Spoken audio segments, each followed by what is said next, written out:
Hello, welcome. This is a very rough and ready video.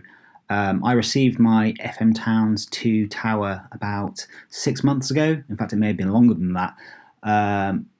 It was sold to me as being fully working, and of course I tried to turn the unit on and there was a slight blip of power and then the machine instantly turned off. So clearly this machine was faulty, as is often the case when you buy these old computers directly from Japan. Not a problem, I thought. I'll crack the machine open and see what's going on inside, and I'm sure I will be able to repair it quite easily.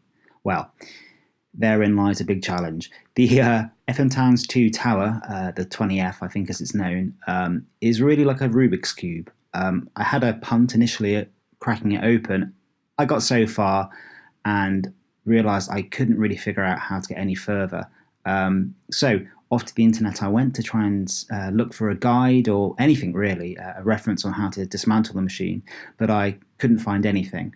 There are some videos on YouTube from Caius, I believe, who goes over the FM Towns 2, but the machine is already dismantled, so I tried to get as much information from that as possible, and I scoured various forums as well to see if I could find any information. There wasn't much really. There are some helpful guides, which I will touch upon later, which have been invaluable, but nothing on dismantling the unit itself. So I put the machine back in storage and forgot about it for the next 6 months.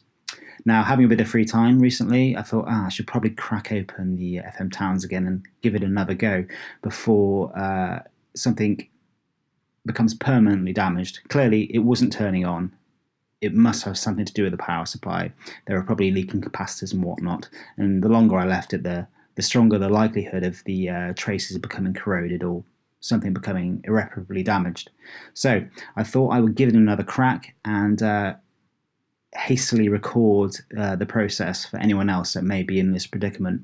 Now, I was going to record this with a decent camera with better, higher production values, but I've run out of time, and I thought it's better to have any record of this just dismantling than none at all. So I do apologise in advance for the rough nature of this video, but at the very least it will give you some idea of how to get into this particular unit. Okay, so let's get cracking. In hindsight, it actually wasn't that hard to dismantle the unit. It's actually relatively simple once you know how, but you are left with a lot of bits lying around. So if you're going to do this yourself, give yourself plenty of time, or at the very least have somewhere where you can work that won't be disturbed in the future, because you will just have an open FM Towns carcass just lying there for quite some time while you're waiting for parts or whatever. Okay, let's go. Okay, first up, there's a clip on the top of the unit, and under the clip there's a screw. Once you've removed this, you can remove the front panel surrounding the floppy disks, drives that is.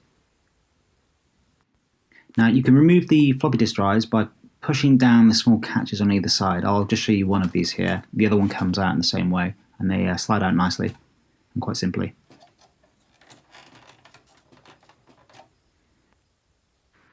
Okay, next we remove the side panel by pushing these two clips down, and this will now just pop out like so, and there we can see the motherboard and the lovely 386 processor. Next, onto the top of the machine.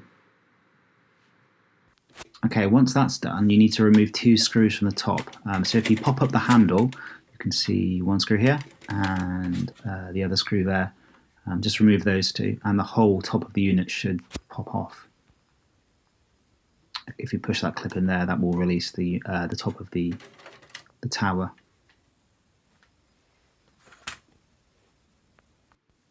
Okay, next I want to slightly remove the front fascia unit, which includes the CD-ROM drive, and there's one screw holding this in place and a catch on the inside.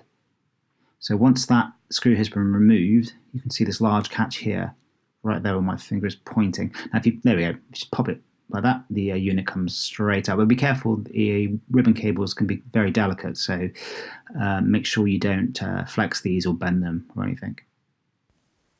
Okay, once this is done, the right side of the unit will pop out. There are three catches. You can just see that, sorry, maybe four. If you pop those out, they'll come, the side panel will come straight off, and as you can see, there's a wire connecting, I think, a reset onto the side, and there's a speaker which I'm now removing. And inside of the unit, you can see the speaker is connected by a plug, which I've just popped out here. Okay, right, let's get the back panel off. Again, there are a couple of clips here on the side. If you pop those in, the whole back panel will just pull straight out. Okay, now I've done that, and I'm removing the fan from the back. And there's just a 2-pin connector there. Out that comes. Okay, inside here you can see the motherboard. I'm just inspecting for any issues. You can see these jumper wires here. These are actually factory jumper wires. So this hasn't been modified. This was done in factory itself. Okay, on the other side of the unit, there is I'll jump quite fast there. 2 screws you need to remove. And now I'm going to remove the metal chassis, and there are a number of screws on the top here. If you undo those, the actual chassis will just kind of like pull out slightly. There we go, I've done that here. And the chassis will just kind of pull out towards you. Here we go. The whole thing kind of just folds down on itself. Be careful of that CD cable if you align the unit down as well, the ribbon cable. And now we have the motherboard screws to remove on either side of the board. I think there may be one in the center as well. Okay, once that's done, there are 2 screws at the back of the unit that need to come out. And I think I figured here that I should probably remove the front unit completely, as to not break the lead, the ribbon cable, I should say. Right, to get the power supply, to get the whole unit out, there's one clip on the back right-hand side. If you push that down, the whole thing just slides out of the plastic housing, and it kind of pops out of these not expansion ports, these kind of riser cards, and the whole thing will just slide out. It makes it quite easy to work with, really. In hindsight, it's not as hard as I initially thought. Okay, so there's also the housing there for the... there's a riser card there. Initially, I thought that was attached to the back of the unit, but it's not. That slides out in one piece, so don't bother trying to unscrew that or anything. You don't need to. It will just slide out. Okay, there's the housing for the fan, which I will probably pull off soon. Okay, there's the motherboard kind of section removed from the plastic housing. Right, now I've popped the power supply out, and there are a number of screws to remove here. And obviously here's a plastic fan housing, which I'm about to remove. And on the back of the power supply, there's one more screw here, which you need to remove. And here we are inside of the power supply. I'm just having a quick once over here to see if I can see anything obvious. At first I couldn't. Then under closer inspection, I noticed a couple of issues. First off, coming up towards the back of the power supply was R8, which was one of the resistors, which is just disintegrating, basically. And if you look over on the left-hand side by the capacitor, near my pencil, there's a lot of dried electrolytic fluid, so that capacitor has definitely been leaking over the board. Oh dear. On the underside, oh dear, you can quite clearly see some corrosion on the right-hand side of the frame. I'm just zooming in now. A few of those traces look quite bad. There's quite a few black spots at the top as well, so clearly there have been some leaking capacitors here. Hopefully it's not too bad, and I won't have to put any jumper wires in or anything. Okay, so if you can see there's kind of the grime over the legs. That's where the corrosion's come through in the center of the frame. And I also found out this IC here, IC51, was leaking as well. If you look on the bottom right-hand side of that IC, when I steady myself, there we go, there's loads of green gloop that's been leaking from the IC. So it's safe to say that's broken. And helpfully, there's no identification on that IC, so usually you'd be screwed at this point. Here we go. If you can probably see the corrosion coming through from that IC. If I can get a good... There we go, there it is there. So there's some slight corrosion there. So yeah, without any marking on the IC, usually you would be pretty screwed. But thankfully, on the NF Games forums, someone has cracked open a fair few of these FM Towns power supplies, and there are a number of ICs that still have the markings on them. And the chip itself is called, I believe, an MB3759. So I've ordered one of those and it's on the way. So hopefully that will do the trick. I went ahead and removed all of the capacitors. Obviously, there was that leaking capacitor by R8, the resistor R8. That was clearly faulty.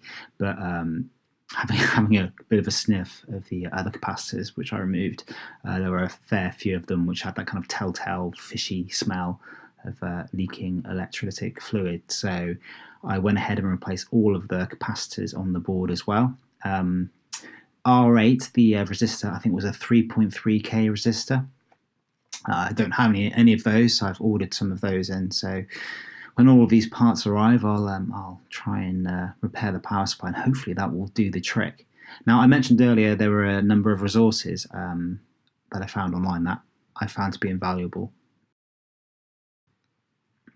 On the NF Games forums, I think Kamiboy has compiled a list of capacitors for the entire machine in a spreadsheet, so you can go ahead and replace all of the capacitors in the machine itself, which I really do recommend. Obviously, power supplies are usually the first to go, but I wouldn't be surprised if the capacitors on the motherboard failed at some point as well. So I will go ahead and replace the rest of those as well. And just generally speaking, on the NF Games forum, although there's not much information because the FM Towns is such a niche machine, there's enough to be getting on with. And I'm sure if you do post on that forum, eventually you will get a reply. Or failing that, the Shmups forum, the System 11 Shmups forum, seems to be quite active, and people do tend to reply there. There are a few notable people I found that have a lot of experience with these machines. I think Super Deadite and Kamiboy, as I've mentioned earlier, have been down this path before.